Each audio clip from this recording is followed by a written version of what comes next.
کے نبی صلی اللہ علیہ وسلم کی وصیت کو ترک کر کے چھوڑ کر ابو بکر، عمر، عثمان، ان تین خلفاء کے ہاتھ پر حضرت علی رضی اللہ عنہ وارضاہ نے کیوں بیعت کی؟ پھر حضرت علی رضی اللہ عنہ وارضاہ ان تینوں خلفاء کی زندگی میں، ان کی خلافتوں میں نبی کی وفات کے بعد ایک مرتبہ بھی منبر پر چڑھ کر یہ اعلان نہیں کرتے کہ لوگوں میں اصل امام اول ہوں، میں وصی رسول ہوں، میں اس کا اصل خلیفہ ہوں اور انہوں نے میرے اس حق کو چھینا ہے۔ اکثر آپ نے سنا ہوگا یہ حضرات دعویٰ کرتے ہیں کہ ابو بکر، عمر، عثمان نے حضرت علی کی خلافت کو چھین لیا تھا، اصل حقدار حضرت علی تھے۔ جب حضرت علی شجاع، حضرت علی شیر خدا، حضرت علی طاقتوں والے، ان کی طاقت کا ذکر کرتے ہوئے ایک ذاکر کہتا ہے حضرت علی کی طاقت کو تم کیا سمجھتے ہو کہ اس نے جب مرحب سے جنگ کرنے لگی، وہ بڑا خیبر کے قلعے کا دروازہ حضرت علی نے اپنے انگوٹھے کے ناخن پہ رکھ کے یوں اچھالا، اس وقت کا اچھلا ہوا آج تک واپس نہیں آیا۔ مکے کی سرزمین میں ابو طالب کے گھر میں ایک ایسا فرزند پیدا ہوا، اللہ کے گھر میں نازل ہوا، ساری زندگی اس انسان کی غذا یہ تھی کہ جو کی سوکھی ہوئی روٹی گھٹنے پہ توڑ کے پانی میں بھگو کے خود بھی کھاتا، نوکر کو بھی کھلاتا۔ غذا جو کی سوکھی ہوئی، 3 دن کی سوکھی ہوئی جو کی روٹی ہو، اور طاقت یہ ہو کہ انگشت کی پشت پہ اگے ہوئے ناخن کی نوک سے 600 من وزنی دروازہ خیبر کا علی پرندے کے ٹوٹے ہوئے پر کی طرح آسمان پہ اچھالے، آج تک واپس نہ آئے، کون سمجھتا ہے؟ انا للہ و انا الیہ راجعون۔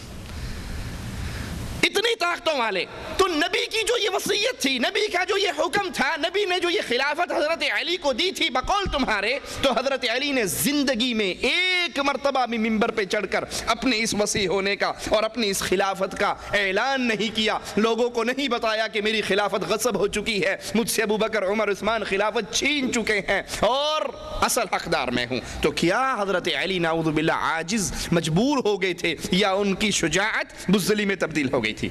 دوسرا سوال، حضرت علی رضی اللہ عنہ، فاطمہ، حسن، حسین، یہ 4 نام اہل بیت میں شمار کیے جاتے ہیں، کہتے ہیں بس یہی اہل بیت ہیں، فاطمہ، حسن، حسین اور علی۔ ان 4 کے بارے میں دعویٰ کیا جاتا ہے کہ یہ اہل بیت ہیں۔ حضرت عائشہ کو اہل بیت نہیں مانتے، حضرت حفصہ کو اہل بیت نہیں مانتے، نبی کی ازواج کو اہل بیت نہیں مانتے، کہتے نہیں اہل بیت صرف یہ ہے کیونکہ چادر والی روایت میں صرف انہی کا ذکر آیا ہے۔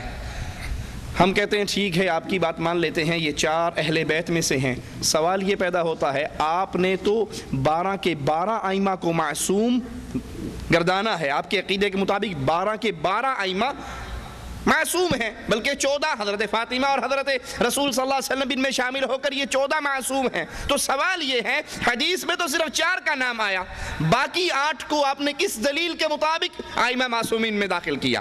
4 کا ذکر تو حدیث میں آیا، علی، فاطمہ، حسن، حسین، لیکن اس کے باقی جو آپ نے باقی ائمہ کو اس میں داخل کیا، اس کی دلیل قیامت تک کوئی عقل مند نہ کسی ذاکر سے لے سکتا ہے، نہ کوئی ذاکر دے سکتا ہے۔ شیعہ کا دعویٰ ہے، ایک اور سوال، کہ ہمارے مذہب کے امام مؤسس امام جعفر، اور امام جعفر کا قول سنیے، شیعہ امام جعفر صادق کو، فقہ جعفریہ کا نام آپ نے سنا ہوگا نا، انہی سے منسوب ہے وہ فقہ، امام جعفر صادق کو اپنی شیعہ مذہب کا مؤسس مانتے ہیں، امام مانتے ہیں، اور امام جعفر صادق کیا کہتے ہیں؟ اولدنی ابو بکر مرتین، ابو بکر نے مجھے 2 دفعہ جنا، ابو بکر نے مجھے 2 دفعہ جنا۔ اربلی نے اپنی کتاب کشف الغمہ کی 2 جلد صفحہ 373 پہ یہ روایت امام جعفر صادق سے نقل کی ہے کہ ابو بکر نے مجھے 2 دفعہ جنا، کیونکہ جعفر صادق رحمہ اللہ کا نسب 2 طریق سے ابو بکر رضی اللہ عنہ وارضاہ تک پہنچتا ہے۔ پہلے والدہ کی طرف سے، والدہ کا نام سنیے، فاطمہ بنت قاسم ابن ابی بکر، حضرت امام جعفر صادق کی والدہ کا نسب بھی ابو بکر تک پہنچتا ہے. دوسرا ان کی نانی کی طرف سے بھی ان کا نسب ابو بکر صدیق تک پہنچتا ہے. نانی کا نسب سنیے، اسماء بنت عبد الرحمن ابن ابی بکر. فخر کر رہے ہیں جعفر صادق کہ میرا رشتہ ابو بکر سے 2 دفعہ کا ہے اور 2 دفعہ ابو بکر نے مجھے جنا ہے. میری نانی بھی اسی سے ہے اور میری والدہ بھی اسی سے ہے. تو اب سوال یہ ہوتا ہے کہ شیعہ اپنے اسی امام جعفر صادق سے ابو بکر رضی اللہ عنہ وارضاہ کی توہین میں بے بہا روایات نقل کرتے ہیں، جھوٹی روایات نقل کرتے ہیں جس میں ابو بکر رضی اللہ عنہ وارضاہ کی توہین ہے. تو یہ کیسے ہو سکتا ہے؟ ایک امام، ایک عقل مند، ایک عالم ایک طرف تو ابو بکر رضی اللہ عنہ وارضاہ کے نسب میں ہونے میں فخر محسوس کرے اور دوسری طرف وہ اسی ابو بکر کی توہین کرے. یہ ممکن ہے؟ یہ کام ایک جاہل، ایک پاگل تو کر سکتا ہے، لیکن ایک امام، ایک عقل مند، ایک عالم، ایک فقیہ وہ یہ کام نہیں کر سکتا. وہ تو ایک طرف ایک روایت میں ابو بکر کے نسب نامے میں شامل ہونے پر فخر کر رہے ہیں اور دوسری طرف تم ان سے وہ روایات نقل کرتے ہو جس میں وہ نعوذ باللہ ابو بکر رضی اللہ عنہ کو گالیاں دیتے ہیں. تو کون سی بات سچی ہے؟ یہ بھی تمہارے مذہب میں ہے اور یہ بھی تمہارے مذہب میں ہے. سچ کیا ہے؟ یہ سوال باقی رہے گا. شیعہ کا عقیدہ ہے کہ حضرت عمر رضی اللہ عنہ وارضاہ حضرت علی کے بہت بڑے دشمن تھے، بلکہ شیعہ ذاکر اپنی مجلسوں میں حضرت عمر کو گالیاں دیتے. حضرت عمر کے بارے میں کہتے ہیں کہ عمر علی کی چغلیاں کیا کرتے تھے. پاکستان کا ایک ذاکر ہے فاضل علوی، اس کا نام ہے، علیہ من اللہ ما یستحق. وہ حضرت عمر کو گالی دینے کے لیے ایک قصہ گھڑتا ہے، یہودی کے کتے کا قصہ. کا یہودی اس نے کتا رکھا ہوا تھا. صحابہ صبح فجر کی نماز پڑھنے کے لیے مسجد میں آتے. ایک دن اس کتے نے ایک صحابی کو کاٹ لیا. وہ روتا اللہ کے نبی کے پاس ہے، اللہ کے نبی مجھے کتے نے کاٹ لیا. آپ نے کہا صبر کرو. اگلے دن پھر لوگ نماز پہ جاتے ہوئے گفتگو کرتے ہوئے جا رہے، اس کتے نے ایک اور کو کاٹ لیا. اب وہ بھی آیا اللہ کے نبی کے پاس اور کہنے لگا اللہ کے نبی ظہر، عصر، مغرب، عشاء ان نمازوں کی حاضری لگاؤ، ہم مسجد میں آئیں گے. فجر کی نماز پہ ہمارا دھوتا ہوا جواب ہے ہم نے نہیں آنا کیونکہ ہمیں کتا کاٹتا ہے. نعوذ باللہ ثم نعوذ باللہ.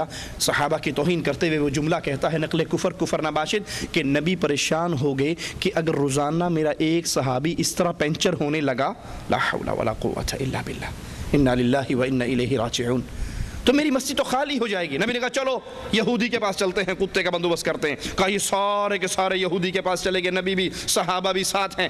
اور یہودی سے کہا کتا تیرا ہے؟ اس نے کہا ہاں جی میرا ہے. آپ نے کہا کتے کو باندھ کے رکھ. اس نے کہا جی آج معاف کر دو، آئندہ نہیں کھولوں گا. آپ نے کہا نہیں کتا لے کر آ.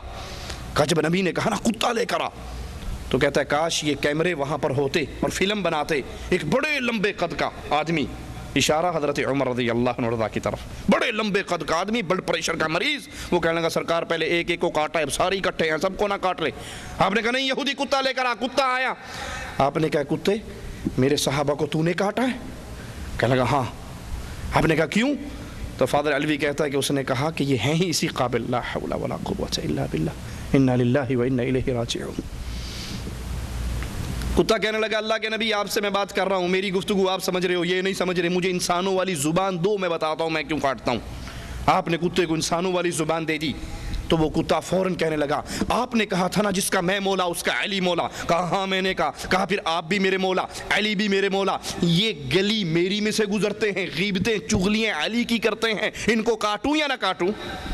لا حول ولا قوت الا باللہ. فرمایا جس کا میں مولا، اے نصیب اپنا اپنے علی نو مولا من گئے تو حیوان من گئے، نہ مننے تے حیوان ناطق نہیں مننے.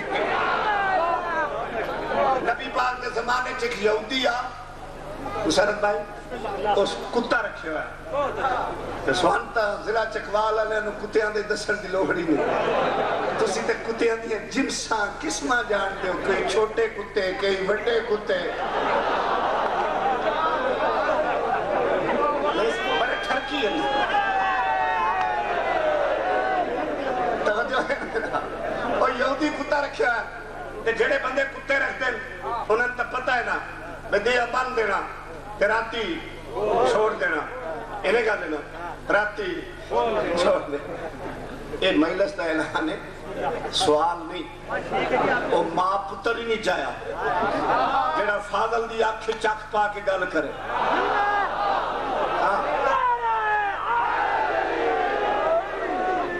جڑے کتے رکھ دو پتہ ہے نا بدیاں بن دینا راتی چھوڑ دینا. جڑا کتا راتی چھوڑیا بنے مرشد رات دے چھوڑے ہوئے کتے اذانہ والے تینن ڈھان دے. رات دے چھٹے ہوئے کتے رات دے چھٹے ہوئے وہ یہودی جو چھوڑے آنا تو لوگ نماز واسطے مسجد جانا کتا استقبال کرے آ. ایک دے کچھ بندے گلہ باتا کر دے جان کتے ایک دی لت بڑھ گئی. یہ میں نے پتہ جنہوں بڑھے پر میں کنہ نو ہاتھ لایا ہے. اینا ناوہ دا صدقہ سن 78 تو لے کے 96 تک کوئی سال ایسا نہیں غازی دی قسم ہے جس سال میں جیل اچ نہیں دی. سن 96 میں 5 مہینے کٹے. میرا چھوٹا جا پترو آکھے ابو جی تسی زد چھوڑ دے. میں کہا میرا پتر آج تو بعد میڈے بھی لیکے کھٹے پہن جنہ دا نا لے کے اتھے ڈکینے اللہ جڑے اگے کڑی پھاٹا کے چلگنا. او بندے جو گلہ باتا کر دے جان امیر بھائی تے کتے ایک دلات پڑھ لے. او پاک نبی کو لایا کھنگا پلیز یا رسول اللہ I request you don't mind. نبی فرمایا sweetheart my father-in-law.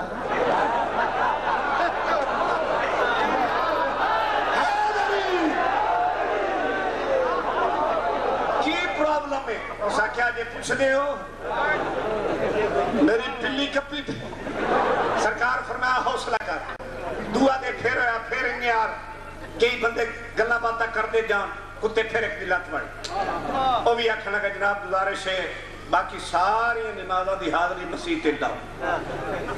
سویر اللہ ساڑھا دھوتو ہے جو وہاں حضور نو فکر پہ آبی اگر روز دا ایک قصابی انہیں پینچر ہونے لگا مسیح تفارق ہو جانے. پاک نبی فرمایا چھوڑو اس گال نو آؤ کتے دا بندوبست کراؤ. سارے رضی اللہ رحمت اللہ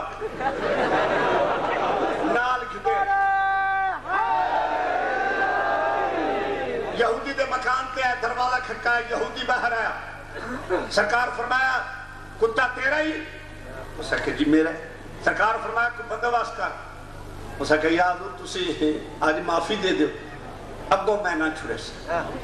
سرکار فرمایا نہیں یہودی کتے نو لایا. کتے کدی ہے کیمرے ہوندے نا ویڈیو بنیا کہ وڈے سارے قد دا بندہ بلڈ پریشر دا مریض